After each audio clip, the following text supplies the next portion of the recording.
Good morning friends. Welcome to KD current affairs. I hope आप सब बिल्कुल अच्छे होंगे। आज है इस महीने का पहली तारीख 1 मई 2024। 1 मई 2024 के जितने भी मोस्ट इम्पोर्टेंट करंट अफेयर्स प्रश्न बन सकते हैं आज हम उन्हें डिस्कस करेंगे। स्टार्ट करते हैं आज का अपना सेशन। पहला प्रश्न है, हाल ही में किस देश ने तीरंदाजी विश्व कप में पुरुष की रिकॉर्ड स्पर्धा में स्वर्ण पदक जीता? आपका आंसर हो जाएगा भारत। भारत की पुरुष रिकर्व टीम ने 14 साल के स्वर्ण सूखे की तोड़ते हुए दक्षिण कोरिया को हराकर तीरंदाजी विश्व कप स्टेज 1 में ऐतिहासिक स्वर्ण पदक जीता। विजय तिकरी में हमारे धीरज बोम्बादेवरा, तरुणदीप राय और प्रवीण जाधव ने दक्षिण कोरिया की विश्व चैंपियन टीम को 5-1 से हरा दिया। 5 स्वर्ण, 2 रजत और 1 कांस्य सहित 8 पदकों के साथ तीरंदाजी विश्व कप में भारत का अब तक का सर्वोच्च पदक है। भारत ने शंघाई में 16 सदस्यीय दल भेजा है, जिसमें 8 पुरुष और 8 महिलाएं शामिल हैं।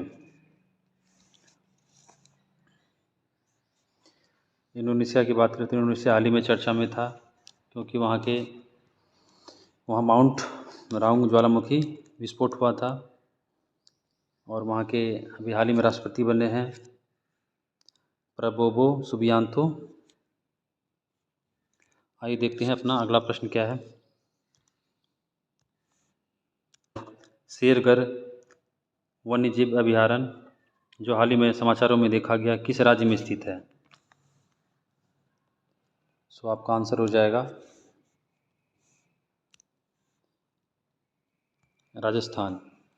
पर्यावरण, वन एवं जलवायु परिवर्तन मंत्रालय राजस्थान में शेरगढ़ वन्यजीव अभयारण्य के लिए पर्यावरण संवेदनशील क्षेत्र ESGD को परिभाषित करने वाली मसौदा अधिसूचना जारी किया है। 1983 में स्थापित इस अभयारण्य में तेंदुआ, भारतीय भेड़िया और गिद्ध जैसी लुप्तप्राय प्रजातियां हैं।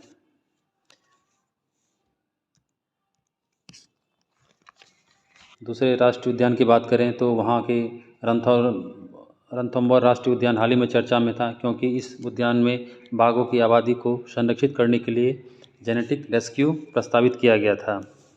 इसके अलावा हरियाणा के भी हाल ही में कालेसर वन्यजीव अभयारण्य चर्चा में रहा। तमिलनाडु में पॉइंट कैलीमेरे वन्यजीव अभयारण्य चर्चा में रहा।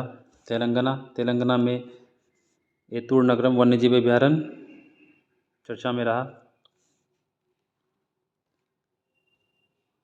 आइए देखते हैं अपना अगला प्रश्न। हमारा अगला प्रश्न है, हाल ही में किस मंत्रालय ने रत्न एवं आभूषण क्षेत्र को अधिकृत आर्थिक संचालक AEO का दर्जा प्रदान किया है? आपका आंसर हो जाएगा वित्त मंत्रालय। वित्त मंत्रालय में व्यापार करने में आसानी बढ़ाने के लिए रत्न और आभूषण क्षेत्र को अधिकृत आर्थिक ऑपरेटर AEO का दर्जा दिया है। विश्व सीमा शुल्क संगठन WCO सेल्फ फ्रेमवर्क के तहत AEO कार्यक्रम का उद्देश्य अंतर्राष्ट्रीय आपूर्ति श्रृंखलाओं को सुरक्षित करना है।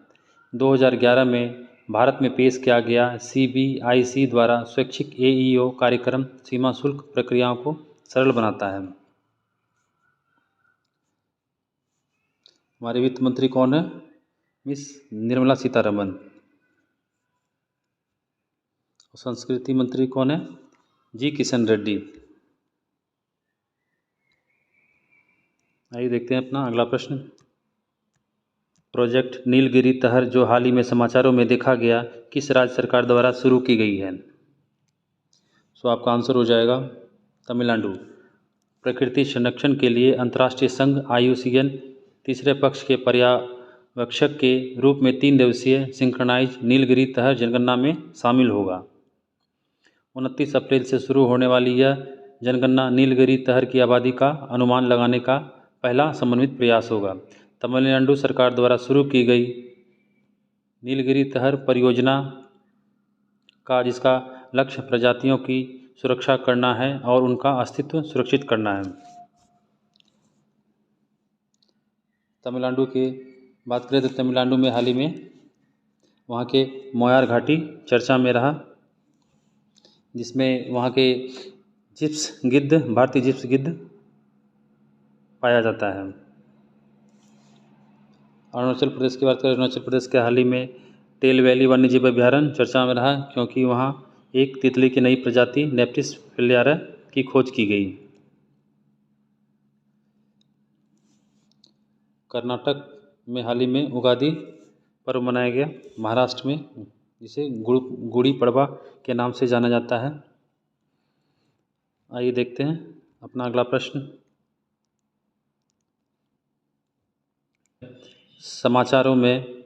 हाल ही में समाचारों में देखा गया अलागर मंदिर किस राज्य में स्थित है? सो आपका आंसर हो जाएगा तमिलनाडु। तमिलनाडु के मदुरै में अलागार पहाड़ियों की तलहटी में स्थित अलागार मंदिर भगवान विष्णु के 108 निवासों में से एक है, जिसे कल्लाझार के नाम से भी जाना जाता है। इसका उल्लेख तमिल महाकाव्य शिल्पाकदीकरम और अलवर के भजनों में भी किया गया है। राजस्थान की बात करें, राजस्थान में अभी हाल ही में विश्व के पहले ओम आकार की मंदिर का उद्घाटन किया गया है।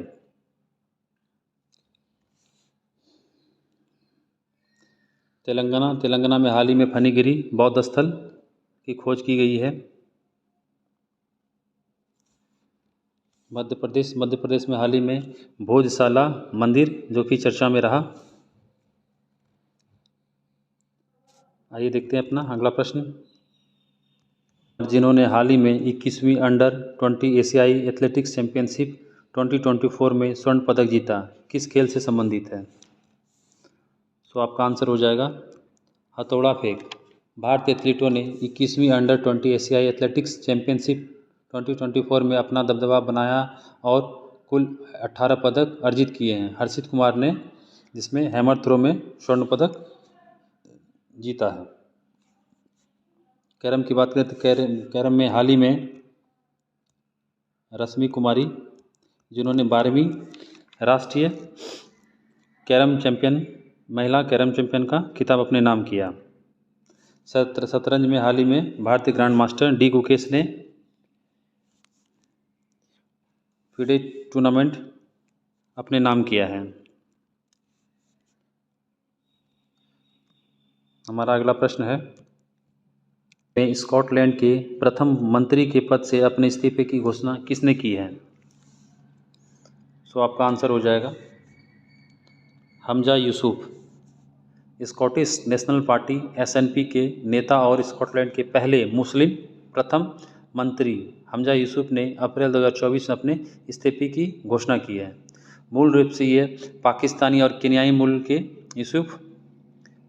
हमजा यूसुफ इस क्षेत्र के सबसे युवा प्रथम मंत्री भी थे। स्कॉटलैंड एक प्रांत है जो यूनाइटेड किंगडम का ही हिस्सा है। स्कॉटलैंड की बात करें तो इसकी राजधानी हो जाएगी एडिनबर्ग। इसकी मुद्रा है pound sterling. Katrin Jacob's daughter की बात करें तो इन्होंने हाल ही में आइसलैंड के प्रधानमंत्री पद से इस्तीफा दे दिया। उनकी जगह पे बने हैं बजरनी बेनेडिक्टसन। लियो वाराडकर की बात करें तो इन्होंने ये आयरलैंड के प्रधानमंत्री थे जिन्होंने इस्तीफा दिया और उनकी जगह पे बना है साइमन हैरिस।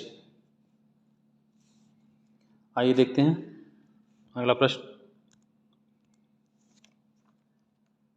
अप्रैल 2024 में वाणिज्यिक वाहन वित्त के लिए टाटा मोटर्स ने किस बैंक के साथ साझेदारी की है?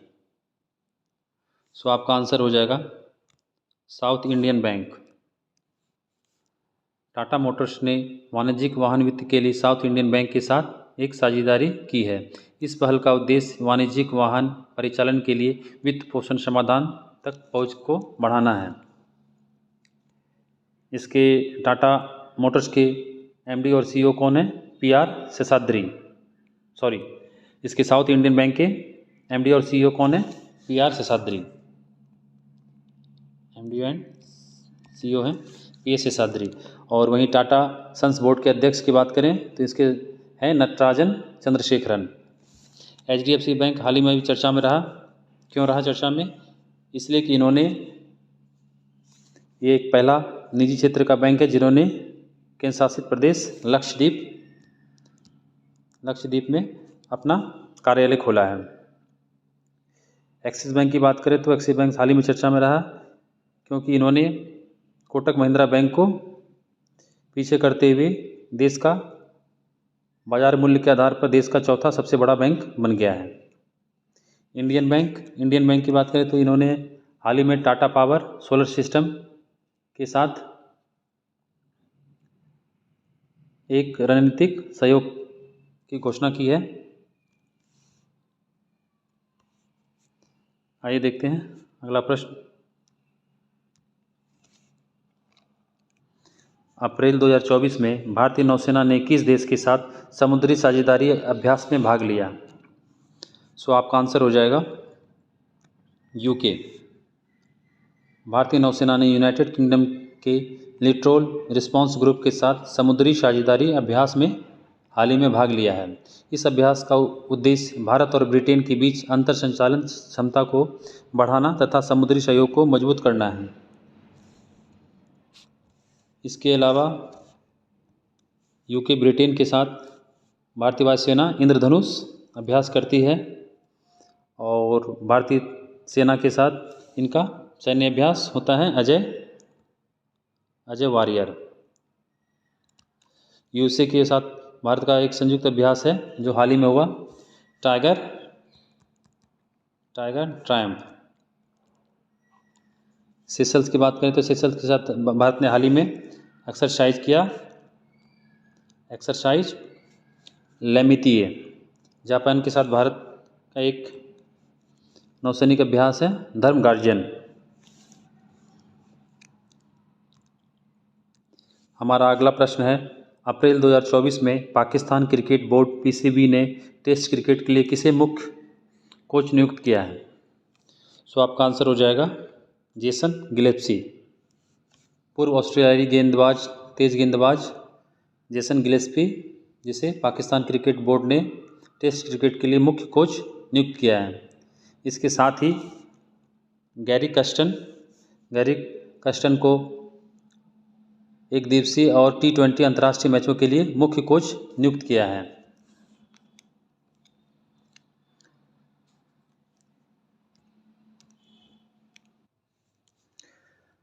हमारा अगला प्रश्न है, हाल ही में 90 मिलियन वर्ष पुराने शाकाहारी डायनासोर चाकीसोरस की खोज किस देश में की गई है?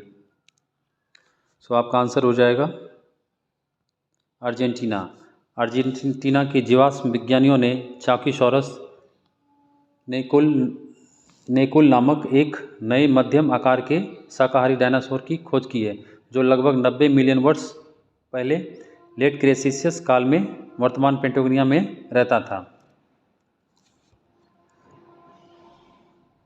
आइए देखते हैं भारत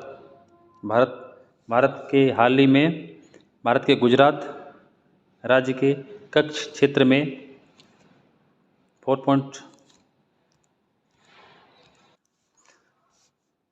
4.7 करोड़ साल पुराने विशालकाय सांप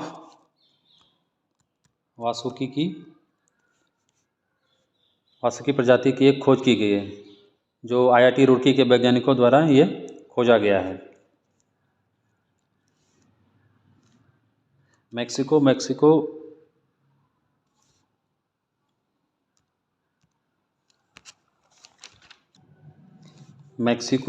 की बात करें तो मैक्सिको हाल ही में चर्चा में रहा, क्योंकि वहाँ एक क्वात्रा सिएनागस क्षेत्र है जहाँ जो जल संकट के कारण जूझ रहा है। अर्जेंटीना में इस वर्ष मिस यूनिवर्स 2024 का आयोजन किया जाएगा।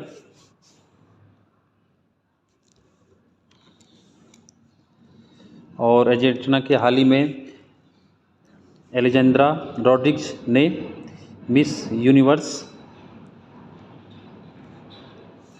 सौंदर्य प्रतियोगिता ब्यूनस आयर्स का जीत लिया है। आइए देखते हैं अपने अगले प्रश्न है, हाल ही में ओल्ड किंजाबे बांध का फटना समाचारों में रहा, यह किस देश में स्थित है? सो आपका आंसर हो जाएगा कीनिया। हाल ही में 29 अप्रैल 2024 को दक्षिणी केनिया के रिफ्ट घाटी में भारी बारिश के कारण इसके बाद पुराने किंजाबे बांध टूट गया। नाकुरू कांटू में जहां यह घटना घटी लगभग वहाँ के लोग 45 लोग मारे गए हैं। केनिया पड़ोसी देश तंजानिया और बुरुंडी के साथ हाल ही में बाढ़ से बुरी तरह से प्रभावित रहा। केनिया की राजधानी है नैरोबी, जिसकी मुद्रा है शिलिंग। वहाँ के राष्ट्रपति विलियम रूटो हैं और प्रधानमंत्री हैं जोमो केन्याटा। केनिया की राजधानी नैरोबी में यूनाइटेड नेशंस एनवायरनमेंट प्रोग्राम का हेडक्वार्टर है। सिएरा लियोन की बात करें तो सिएरा लियोन हाल ही में चर्चा रहा, क्योंकि वहाँ ज़ॉम्बी ड्रग महामारी के कारण वहाँ के राष्ट्रपति द्वारा इमरजेंसी घोषित किया गया है। इंडोनेशिया की हाल ही में वहाँ के राष्ट्रपति प्रबोवो सुबियांतो बने हैं, जो कि चर्चा में रहा। आइए देखते हैं अपना अगला प्रश्न। सो फ्रेंड्स, आज का सेशन यहीं तक था। ये पिछले होमवर्क सीरीज का प्रश्न है। इसके आंसर, विश्व ऊर्जा कांग्रेस 2024 का आयोजन किस देश में किया जा रहा है? सो आपका आंसर हो जाएगा नीदरलैंड। भारत की पहली बहुउद्देशीय ताप और बिजली ग्रीन हाइड्रोजन पायलट प्रोजेक्ट की शुरुआत हाल ही में किस राज्य में की गई? सो आपका आंसर हो जाएगा हिमाचल प्रदेश। हाल ही में विश्व बौद्धिक संपदा दिवस कब मनाया गया? सो आंसर हो जाएगा 26 अप्रैल। हाल ही में खबरों में रहा कालेश्वर वन्यजीव अभयारण्य किस राज्य में स्थित है?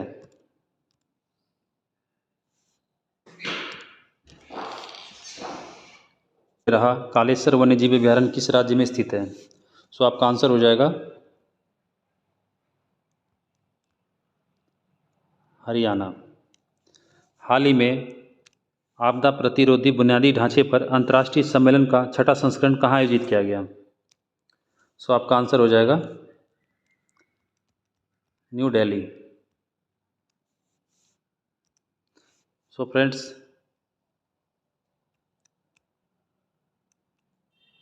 ये आज का होमवर्क सीरीज का प्रश्न है।